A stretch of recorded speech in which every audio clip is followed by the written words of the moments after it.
தந்தை மகன் தூயாவின் பெயராலே ஆமேன்.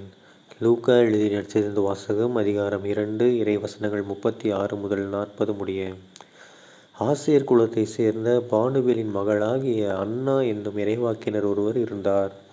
அவர் வயது முதிர்ந்தவர். மணமாகி 7 ஆண்டுகள் கணவரோடு வாழ்ந்த பின் கைம்பெண் ஆனவர். அவருக்கு வயது 84. அவர் கோவிலை விட்டு நீங்காமல் நோன்பிருந்து மன்றாடி அல்லும் பகலும் திருப்பணி செய்து வந்தார். அவரும் அந்நேரத்தில் அங்கு வந்து கடவுளை புகழ்ந்து எருசலேமின் மீட்புக்காக காத்திருந்த எல்லாரிடமும் அக்குழந்தையை பற்றி பேசினார்.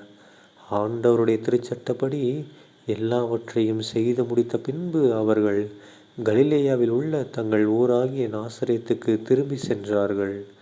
குழந்தையும் வளர்ந்து வலிமை பெற்று ஞானத்தால் நிறைந்து கடவுளுக்கு உகந்ததாய் இருந்தது. ஆண்டவரின் அருள்வாக்கு. கிறிஸ்துவே உமக்கு புகழ். அன்பார்ந்த சகோதர சகோதரிகளே, இன்று கிறிஸ்து பிறப்பு காலம் டிசம்பர் 30ஆம் தேதி 2024ஆம் வருடம் திங்கட்கிழமை.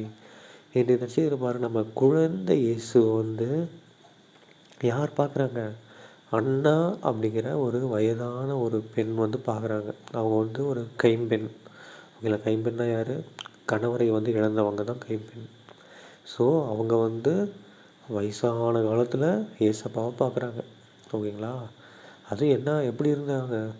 கோவில்லே இருந்திருக்காங்க. அவங்க கோவில்லே இருந்திருக்காங்க, நோன்பு இருந்துகிட்டு இருந்திருக்காங்க, அல்லும் பகலும் மன்றாடிக்கிட்டு ஜெபம் பண்ணிக்கிட்டு திருப்பணி செஞ்சிட்டு இருந்திருக்காங்க.